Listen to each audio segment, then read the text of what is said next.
mantan Menteri Pendidikan Nadiem Makarim ditetapkan sebagai tersangka dalam kasus dugaan korupsi Chromebook.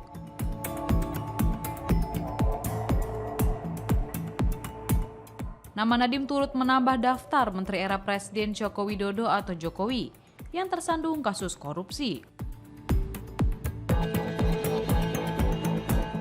Kejaksaan Agung atau Kejagung sebelumnya menetapkan Nadiem Makarim sebagai tersangka kasus dugaan korupsi pengadaan laptop berbasis Chromebook pada Kamis 4 September 2025.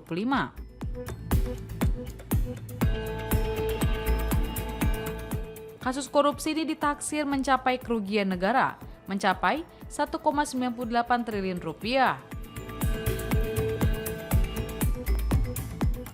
Nadiem disebut melanggar pasal 2 ayat 1 atau pasal 3 Jungto pasal 18 Undang-Undang Pemberantasan Tindak Pidana Korupsi Jungto pasal 55 ayat 1 ke 1 KUHP.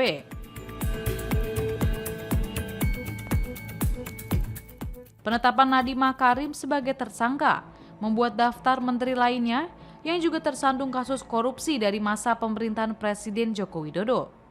Siapa sajakah mereka?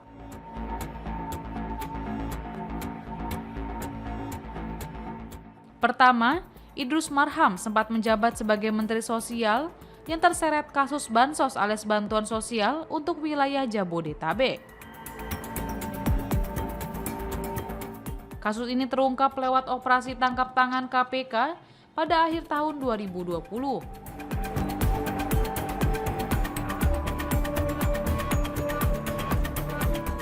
Kedua, Imam Nahrawi menjabat sebagai Menteri Pemuda dan Olahraga periode 2014 hingga 2019. Ia terseret kasus suap dana hibah KONI sebesar 11 miliar rupiah dan dinyatakan bersalah karena menerima suap dari penyaluran dana hibah olahraga.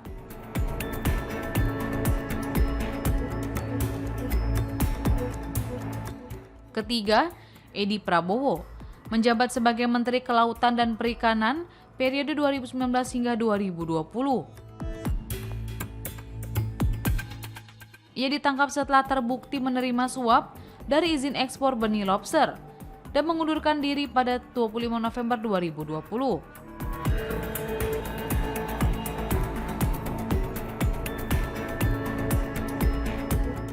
Keempat, Juliari Batubara menjabat sebagai Menteri Sosial periode 2019 hingga 2020 dan terjerat kasus korupsi dana bansos COVID-19. Ia divonis 12 tahun penjara, denda 14,5 miliar rupiah, dan pencabutan hak politik pada tahun 2020.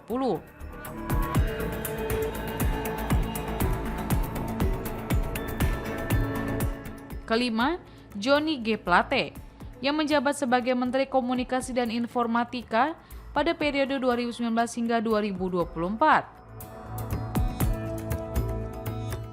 Ia menjadi tersangka kasus korupsi proyek BTS 4G dan Bakti Kominfo tahun 2020 hingga 2022 senilai 8 triliun rupiah dan ditetapkan tersangka pada 17 Mei 2023.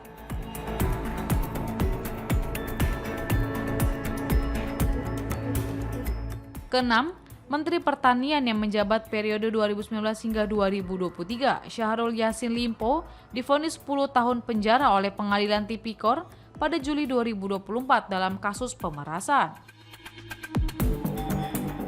Ia terbukti memeras bawahannya dan mengatur kontrak pengadaan di Kementerian Pertanian.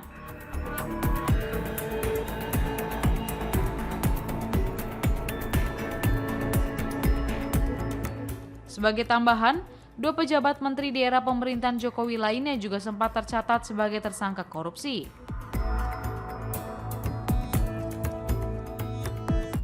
Mereka adalah Menteri Perdagangan Tom Lembong dan Wakil Menteri Hukum dan Hak Asasi Manusia Edward Omar Syarif Hiarij alias Edi Hiarij. Kini, Tom Lembong dan Edi Hiarij telah dibebaskan.